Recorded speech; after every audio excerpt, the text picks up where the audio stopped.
अंतर्राष्ट्रीय क्रेता विक्रेता सम्मेलन में मौजूद यहाँ पर विशेष तौर पर धन्यवाद के साथ मैं स्वागत भी करना चाहूँगा श्री विजय कुमार सिन्हा जी का, उप मुख्यमंत्री बिहार सरकार, कृषि मंत्रालय जैसे एक महत्वपूर्ण विभाग की जिम्मेदारी भी इन्हीं के पास है। साथ ही में मैं यहाँ पर स्वागत करूँगा उद्योग मंत्री भाई नीतीश मिश्रा जी का, मौजूद यहाँ पर ACS इंडस्ट्रीज श्री मिहिर कुमार सिंह जी का, मौजूद इस सम्मानित मंच पर हमारे एडिशनल सेक्रेटरी मोफी के मिनाज आलम साहब का, मौजूद इस सम्मानित मंच पर सेक्रेटरी एग्रीकल्चर श्री संजय कुमार जी का, मौजूद यहाँ पर अपीडा के हमारे चेयरमैन अभिषेक देव जी का, मौजूद TPCI के चेयरमैन मोहित सिंगला जी का, मौजूद इस कार्यक्रम में प्रदेश भर के अलग अलग कोने से आए हुए हमारे तमाम साथीगणों का, अलग अलग देशों से आए हुए तमाम बायर सेलर से जुड़े हुए तमाम हमारे साथियों का, मीडिया के तमाम हमारे पत्रकार साथियों का। साथियों, आज के इस कार्यक्रम का एक विशेष महत्व है, खास तौर पर मेरे प्रदेश बिहार के लिए। बिहार कृषि प्रधान प्रदेश, ये हम लोग लंबे समय से सुनते आए हैं। ये भी हम लोग जानते हैं कि हमारे प्रदेश की एक बड़ी आबादी कृषि के साथ जुड़ी हुई है, किसानी के साथ जुड़ी हुई है। फार्मर्स यहाँ पर अपनी जीविका का स्रोत कृषि को ही बनाते हैं। ऐसे में जरूरी है कि इस व्यवस्था को और ज्यादा मजबूत किया जा सके। मैं सबसे पहले धन्यवाद दूंगा मेरे प्रधानमंत्री आदरणीय नरेंद्र मोदी जी का कि उन्होंने मुझे एक ऐसे महत्वपूर्ण विभाग की जिम्मेदारी दी। जब मैं मंत्री नहीं भी था, तब भी जब मैं बिहार के विकास की चर्चा करता था और अपने विजन के माध्यम से बिहार फर्स्ट बिहारी फर्स्ट के माध्यम से जब मैं एक विकसित बिहार की कल्पना को प्रदेश के सामने रखता था, उस वक्त भी मैंने निरंतरता में जिक्र किया कि किस तरीके से प्रसंस्करण, फूड प्रोसेसिंग एक अहम भूमिका निभाएगा आने वाले दिनों में, जब हम बिहार को एक विकसित राज्य की श्रेणी में गिनेंगे। यहाँ की एक बड़ी आबादी कृषि के साथ जुड़ी हुई है, पर जरूरी है कि उनके उस उत्पादन को हम राष्ट्रीय अंतर्राष्ट्रीय बाजारों तक लेकर जा सकें। वो व्यवस्था हम लोग तैयार करके दे पाएं ताकि वो लोग जो किसानी के साथ जुड़े हुए हैं और ऐसे यंग एंटरप्रेन्योर्स जो इस क्षेत्र में अपना भविष्य देखते हैं, उनको वो व्यवस्था हम लोग तैयार करके दे सकें ताकि आने वाले दिनों में वो अपने उत्पादन का लाभ राष्ट्रीय अंतर्राष्ट्रीय बाजारों के माध्यम से वो ले सके। आज की तारीख में हकीकत है कि देश में ही नहीं, दुनिया में प्रोसेसिंग सेक्टर की अनंत संभावनाएं हैं। हमारे प्रधानमंत्री जी का ये सपना है और उस सपने को पूरा करने के लिए पूरी ईमानदारी के साथ न सिर्फ खाद्य प्रसंस्करण का मंत्री होने के नाते मैं, ना सिर्फ मेरा विभाग, बल्कि हर वो स्टेक होल्डर जो प्रसंस्करण के साथ जुड़ा हुआ है, एक ईमानदार भूमिका निभा रहा है। क्योंकि हम लोग जानते हैं कि भारत में वो सामर्थ्य है, वो क्षमता है, वो पोटेंशियल है कि आने वाले दिनों में हम लोग ग्लोबल फूड बास्केट के तौर पर अंतरराष्ट्रीय मंच पर अपने आप को हम लोग प्रस्तुत कर सकते हैं। उस संभावना को बस हमें निखारने की जरूरत है, उसे व्यवस्थित करने की जरूरत है। और आज उसी सोच के साथ इस कार्यक्रम का आयोजन किया गया ताकि हमारे प्रदेश के ऐसे लोग जो अपने उत्पादन का प्रसंस्करण करते तो हैं, पर उनको संभवतः वो बाजार नहीं मिल पाता या संभवतः उनको वो मूल्य नहीं मिल पाता जिनके वो हकदार हैं। ऐसे में कैसे डोमेस्टिक बायर्स के साथ, कैसे इंटरनेशनल बायर्स के साथ उन्हें कनेक्ट कराया जा सके, इस सोच के साथ इस 2 दिवसीय कार्यक्रम का आयोजन किया गया। और मुझे खुशी है कि इसमें लगभग 70 से ज्यादा अलग अलग देशों से, 20 देशों से ज्यादा, 70 से ज्यादा बायर्स, इंटरनेशनल बायर्स आज यहाँ पे मौजूद है। देश भर में डोमेस्टिक 50+ डोमेस्टिक बायर्स यहाँ पे मौजूद है। Retail chains, 6 global retail chains यहाँ पे मौजूद है। ये व्यवस्था इसी सोच के साथ तैयार की जा रही है ताकि जो असुविधा आती है या जानकारी का कई बार अभाव हो जाता है, जो ग्रामीण क्षेत्रों में जो लोग रह रहे हैं, जो महिलाएं संभवतः इसके साथ जुड़ी हुई है, जिनको नहीं पता कि कैसे हम लोग जाके कनेक्ट करें या कैसे अपने उत्पादन को हम लोग डोमेस्टिक मार्केट में या इंटरनेशनल बाजार में हम लोग ले पाए। वो व्यवस्था आज एक छत के नीचे तैयार करने का ये प्रयास किया गया है और मुझे खुशी है इसमें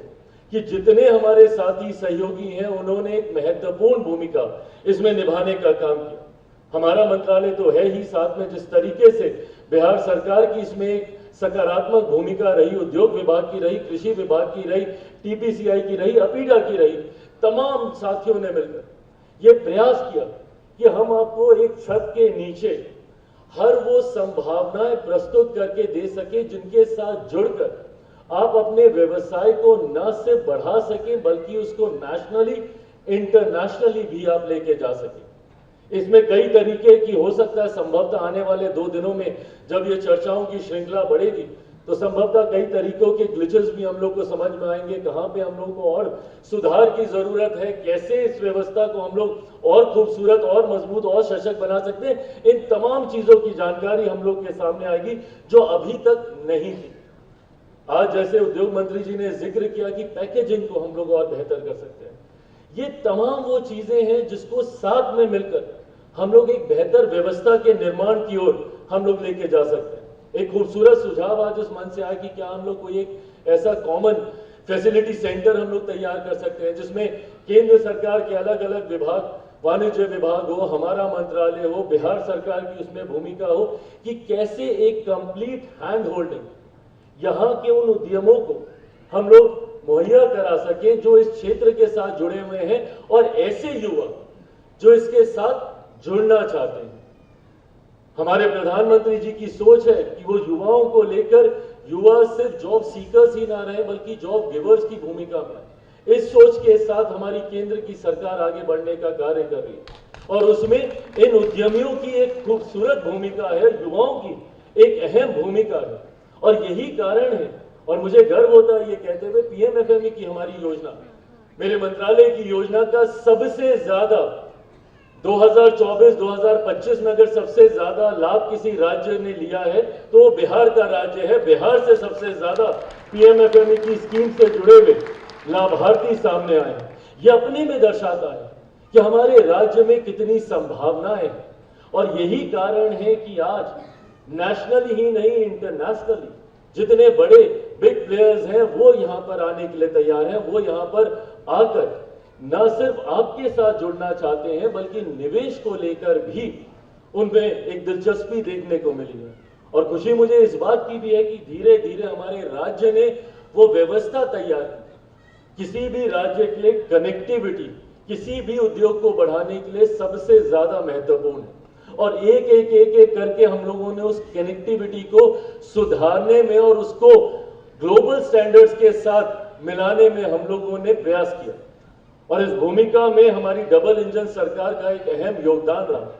जहां पे एयरपोर्ट कनेक्टिविटी को बेहतर बनाया जा रहा है। पटना का एयरपोर्ट आप आने वाले दिनों में देखिएगा, वर्ल्ड क्लास एयरपोर्ट यहां पे आने वाला है, बीटा का एयरपोर्ट आने वाला है, अलग अलग और भी प्रस्तावित यहां के एयरपोर्ट्स हैं। रोड कनेक्टिविटी का यहां पे जिक्र हुआ। हमारे मुख्यमंत्री जी चाहते हैं कि बिहार के किसी भी कोने से महज 4 से 5 घंटों में हर बिहारी पटना तक पहुंच जाए। इस तरीके की कनेक्टिविटी हम लोग अक्रॉस द स्टेट पूरे बिहार में हम लोग देने का हम लोग प्रयास कर रहे हैं। तो जैसे ये कनेक्टिविटी बढ़ेगी ना सिर्फ राजकीय स्तर पर, ना सिर्फ स्टेट के लेवल पर, बल्कि नेशनल एंड इंटरनेशनल लेवल पे भी जिस तरीके से हम लोगों ने एयरपोर्ट का जिक्र किया, ड्राई पोर्ट का अभी यहाँ पे जिक्र हुआ, किस तरीके से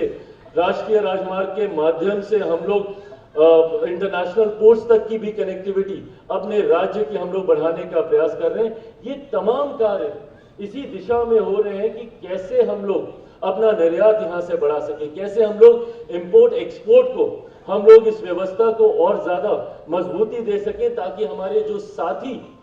इसके साथ जुड़े हुए हैं, जिसमें ग्रामीण क्षेत्र के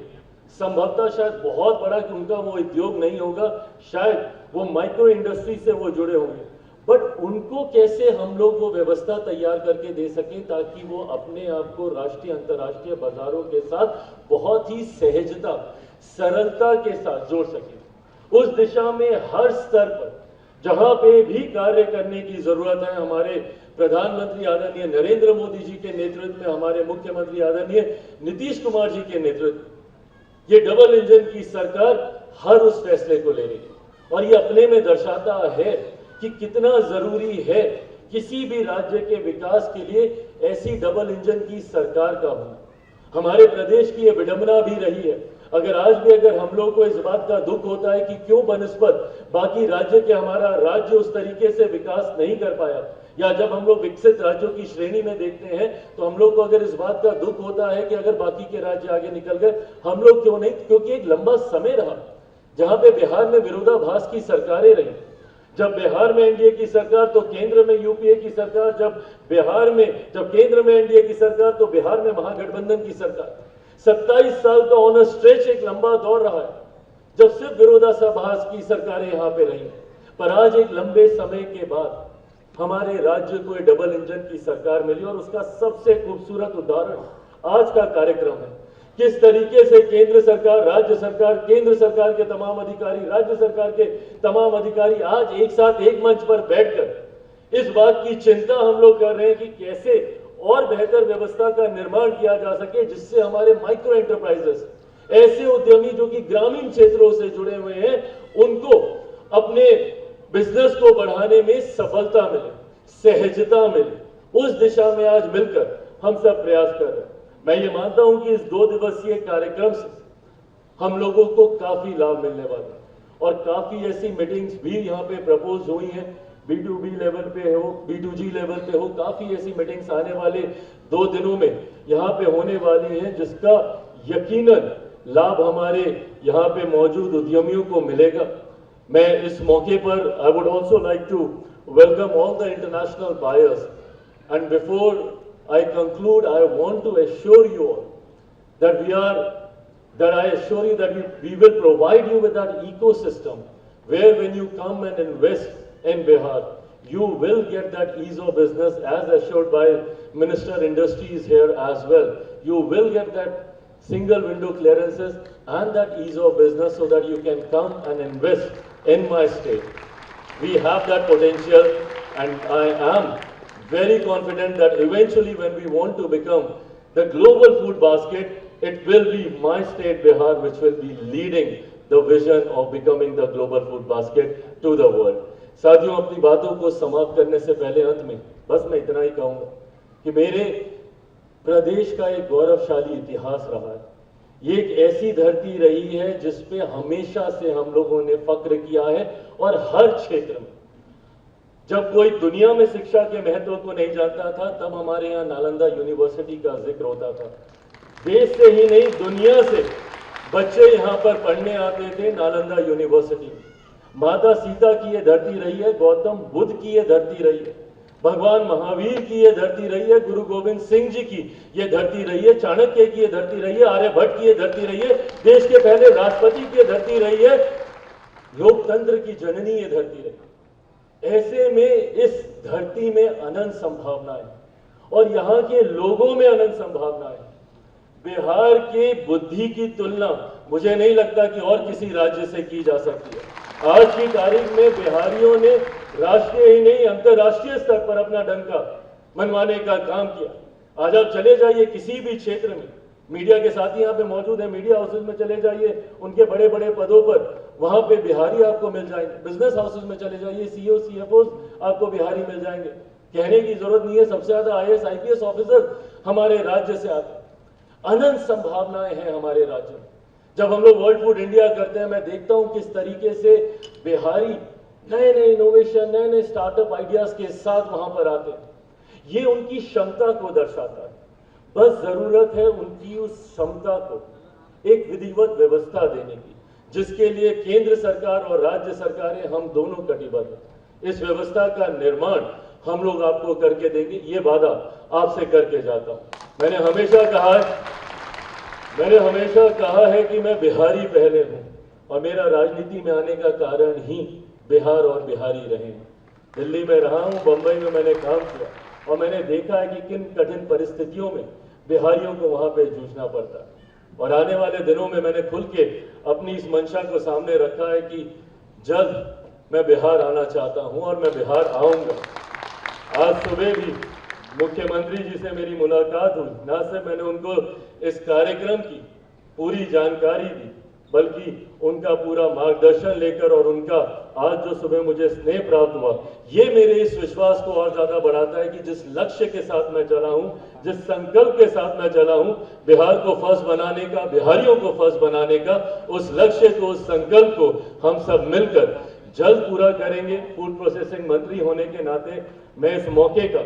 उपयोग भी करूंगा आप सबको आमंत्रित करने के लिए वर्ल्ड फूड इंडिया के लिए। हम लोग इसको हर साल आयोजित करने का हम लोग कार्य कर रहे हैं और वर्ल्ड फूड इंडिया भी एक ऐसा मंच है जहां पे हम लोग हर स्टेक होल्डर जो खाद्य प्रसंस्करण के साथ जुड़ा हुआ है उसे एक मंच देने का प्रयास करते हैं, ताकि उस मंच का इस्तेमाल करके नए नए technologies, exchange of ideas, exchange of innovations, exchange of new startup ideas nationally and internationally सबको एक मंच, एक छत के नीचे पूरी वो व्यवस्था मिले जहां पे वो तमाम इन विषयों का आदान प्रदान कर सके। इस साल भी हम लोग सितंबर के महीने में 25 से 28 सितंबर को हम लोग वर्ल्ड फूड इंडिया का हम लोग आयोजन करने जा रहे हैं। मैं चाहूंगा कि आप सब उसमें, आप सबको मैं आमंत्रित करता हूं इस मंच के माध्यम से आप लोग आए जरूर। वहां पे आप लोग भी अपनी प्रतिभा का, आप लोग भी अपने उत्पादन का, प्रसंस्करण से जुड़े हुए अपने पदार्थों का न सिर्फ वहां पे उसको प्रदर्शित करने का कार्य करें, बल्कि ग्लोबली भी क्या क्या नई टेक्नोलॉजी चल रही हैं जिसका लाभ आप लोग मिलकर उठा सकते हैं, जरूर उसका लाभ उठाएं। आने वाले 2 दिनों के लिए, आज के लिए और कल के लिए मैं आप सबको ढेर सारी बधाई देता हूं, ढेर सारी शुभकामनाएं देता हूं। यकीन ही नहीं, मुझे पूरा विश्वास है और कल के बाद जब हम लोग समीक्षा करेंगे और इसके कंक्लूजन पे हम लोग पहुंचेंगे तो उम्मीद ही नहीं, विश्वास है कि इन 2 दिवसीय कार्यक्रमों का हद से ज्यादा लाभ मेरे बिहारी साथियों को यहाँ पर होगा, हमारे राज्य को होगा। और जिस लक्ष्य के साथ मेरे प्रधानमंत्री आगे चले हैं, भारत को एक विकसित देश बनाने का लक्ष्य 2047 तक, उस लक्ष्य को पूरा करने में बिहार और बिहारियों की अहम भूमिका होगी, ये मुझे विश्वास है। एक बार फिर से यहाँ पर आने के लिए आप सबका बहुत बहुत धन्यवाद। जय हिंद, जय बिहार।